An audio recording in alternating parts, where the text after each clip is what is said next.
Olá pessoal, sejam bem-vindos ao quinto episódio da segunda temporada do CompactCast, o seu podcast compacto que descomplica o mundo financeiro. Meu nome é Fernando Franklin e hoje vamos falar de um tema muito importante, até pelo momento: criptomoedas. É importante para esse momento, por quê? Porque está um momento de muita alta, forte alta, principalmente do Bitcoin. E o que acontece quando a gente tem uma forte alta de um ativo? Todo mundo começa a se interessar por ele, porque ele passa a aparecer nas notícias, os influenciadores passam a falar, passam a recomendar, porque acaba sendo, né, em toda tendência de alta, né, em todo bull market, aí no caso específico da criptomoeda, toda tendência disso acaba sendo fácil de recomendar e mostrar lá que você recomendou algo positivo. E aí se torna algo muito falado. Mas eu vou fazer aqui uma coisa que o tempo pode me mostrar totalmente errado e vou falar alguns pontos positivos e negativos das criptomoedas e por que eu, particularmente, não invisto em criptomoeda. Mas eu vou explicar um pouquinho para vocês um pouco melhor. Não significa que eu não tenha dinheiro em criptomoeda, mas eu não invisto em criptomoedas, são coisas diferentes. Vocês já vão entender. Mas começando pelos pontos positivos aí das criptomoedas. O primeiro ponto, né, a gente tem o potencial de alto retorno, uma vez aí que é uma coisa nova, que está surgindo, tecnologia e muita expectativa, e as variações são muito altas. Esse também traz um lado negativo, né? A variação muito alta, se ela é muito alta para cima, ela também pode ser muito alta para baixo. Outro ponto positivo é um acesso ao mercado global, de forma que todo mundo enxerga, pouca interação aí com governos, pouca interferência, então também é algo positivo.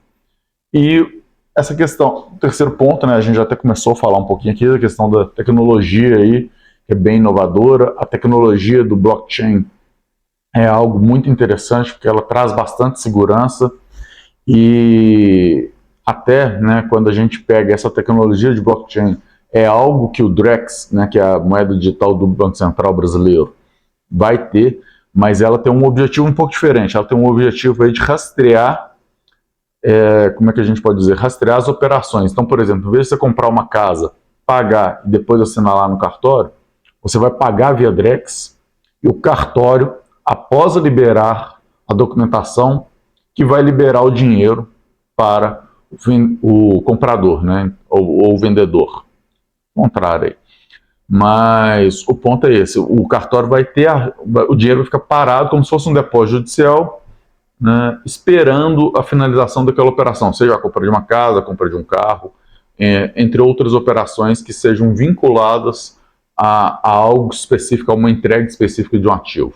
Então você vai ter essas vantagens e aí, consequentemente, você consegue, não tendo a entrega, você consegue mandar devolver, facilitando aí o processo. Claro que você vai precisar de ter alguém que seja um intermediador que vai devolver ou não o dinheiro ali, que vai garantir que teve a entrega ou não do produto. Então tem essa vantagem, é o blockchain, e isso é extremamente interessante, né?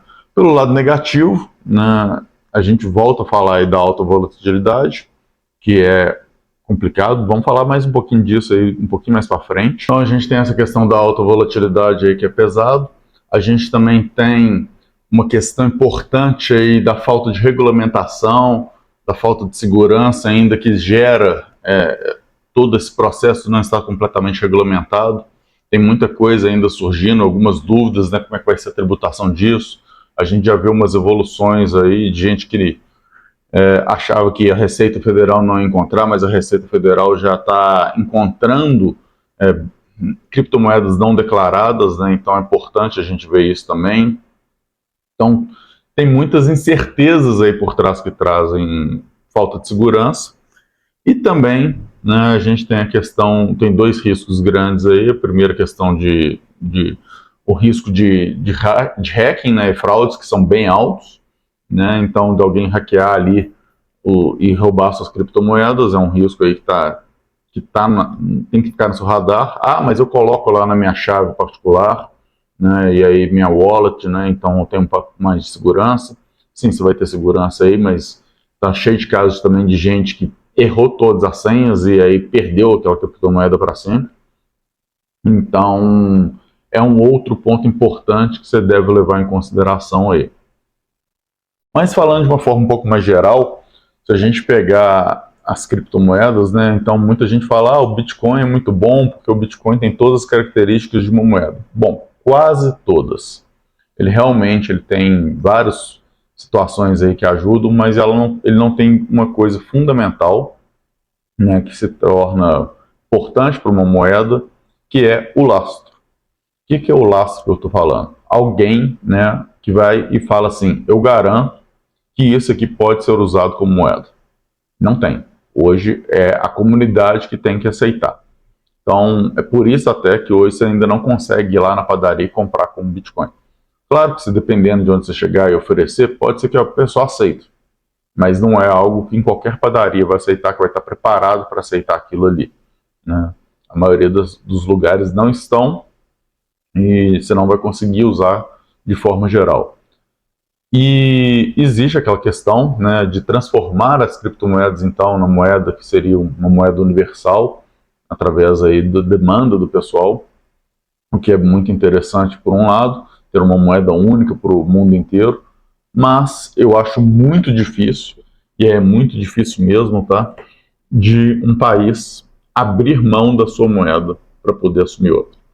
A gente teve o caso recente aí de El Salvador fazendo isso, mas cabe lembrar que o El Salvador já usava o dólar como moeda oficial, então ele já não tinha uma moeda própria. Então é um ponto interessante nisso aí. E também é a questão também de quem está à frente lá, que resolveu e toma atitudes mais arrojadas, né? Aí para o bem e para o mal, não cabe aqui entrar, e aí resolve apostar nisso aí. Mas é difícil pensar se os Estados Unidos vai abrir mão do dólar, a China abrir mão de sua moeda, a Rússia, né? A zona do euro, né? Então toda abrir mão do euro. É bem complicado. Vale lembrar que a Inglaterra, né, o Reino Unido ali, não abriu mão da Libra para entrar na zona do euro quando estava ainda, né? Saiu depois, mas é um ponto importante. Não abriu mão da moeda. Por quê? Porque abrir mão da moeda gera diversos impactos. Outra coisa importante, né, eu particularmente eu não consigo ver fundamentos na criptomoeda hoje. O que eu chamo de fundamentos? Lógica, algo que explique por quê. Nada para mim que varia todos os dias 10% para cima, 10% para baixo, ou seja, 10, 5, números altos todos os dias, e aí às vezes na criptomoeda, questão de minutos, horas, a variação muito grande, tem fundamento. É puramente especulativo. E aí que entra o ponto, né? Eu comprei criptomoedas através do Hash 11 em 2021, logo que ele surgiu, o Hash 11. Estudei ele primeiro, entendi e comprei. Subiu um pouquinho logo no início e despencou na sequência. E passaram aí 2 anos e agora com essa alta nova, ele finalmente está chegando, já chegou no preço que eu estou e está passando um pouquinho. Chegou momentos que teve muito mais alto, né, antes da queda forte, e eu realmente não vendi. Por quê? Porque ali eu comprei com dois motivos. Primeiro motivo, se algum dia a criptomoeda virar alguma coisa, eu teria algo. Se ela virar algo realmente bem pesado. Outro motivo, eu precisava entender aquilo, né? Eu trabalho no mercado financeiro, eu preciso entender de um produto, né, para poder falar se ele é bom ou ruim. E a melhor forma de você entender um produto é utilizando aquele produto. Porque aí você realmente, né, você precisa entender. Então, eu já fiz isso com opções, já fiz isso com termo, faço isso com ações, fundos. Então, você vai operando e vai entendendo e vai falando assim, isso faz sentido, isso não faz sentido, isso faz sentido para esse cenário, para aquele outro cenário. E aí eu estou nessa da criptomoeda e a conclusão que eu chego até o momento é que criptomoeda não é um investimento, ela é uma especulação. Então, se você quer especular com criptomoeda, você pode. E especulação significa que você pode ganhar muito ou pode perder muito. Basicamente é isso. Não é uma coisa que você vai comprar e vai falar assim, isso aqui tem fundamento. Por quê? Porque se você comprar um Bitcoin, é o que eu falo muito aí, por exemplo, até para o ouro, você comprar um Bitcoin, daqui a 10 anos vai ser um Bitcoin. Você comprar 1 quilo de ouro, daqui a 10 anos vai ser 1 quilo de ouro. Agora, se você compra, por exemplo, uma mineradora, e eu não estou falando mineradora de Bitcoin, tá? Falando uma mineradora de ouro, ela não tem 1 quilo de ouro só, ela tem 1 quilo de ouro em estoque, mais uma jazida que vai extrair aquilo ali, então daqui a 10 anos ela gerou receita, gerou produção e tudo mais. Então eu gosto de ativos que podem se multiplicar o ativo, e não que vão apenas mudar de valor pela especulação de mercado aí conforme a oferta e demanda. Isso sou eu, né? Então é a forma que eu trabalho. Não significa que eu estou certo, mas é a forma que eu trabalho. Então, assim, cada um pode trabalhar da sua maneira, pode entender que faz sentido criptomoeda, pode acreditar que vai virar realmente algo de outro mundo. Eu, particularmente, não acredito. Estou aqui falando isso no momento de alta. Acredito aí que muita gente pode pegar esse vídeo lá no futuro, depois que o Bitcoin bater ainda mais alto, e usar contra mim. Mas está tudo bem, não tem problema. Porque não tem problema de se virar alguma coisa eu falar, eu estava errado, né? Deveria ter investido em criptomoedas, mas no momento eu não consigo enxergar razões para tal. Lembrando que o volume de criptomoedas que a gente tem, né, do mercado inteiro de criptomoedas que a gente tem no mundo, dá 1% de todo o dinheiro aí que a gente tem no mundo.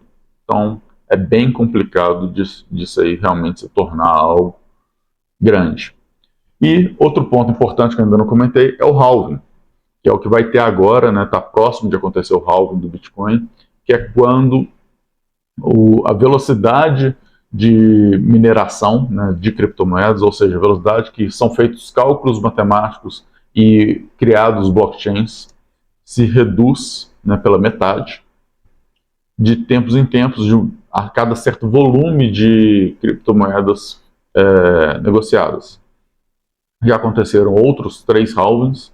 É uma tecnologia que foi colocada lá com o objetivo até de limitar e ajudar aí numa estabilização de demanda, o que é positivo, e isso faz então o preço subir porque vai diminuir a oferta.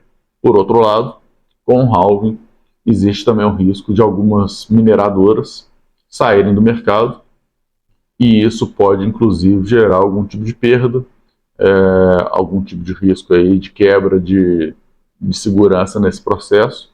Aí vale entender com quem é mais expert nisso aí, mas imagina que você tem alguém ali que está por trás, né, que está operando criptomoedas, você está usando aquilo ali, e de repente ele some porque aquilo ali não ficou lucrativo, ele vai lá e desliga a chave, vai embora, entrega tudo, vende seus ativos, e talvez você está contando ali, inclusive, pagando para eles alguma coisa, então pode quebrar um ciclo ali que é importante.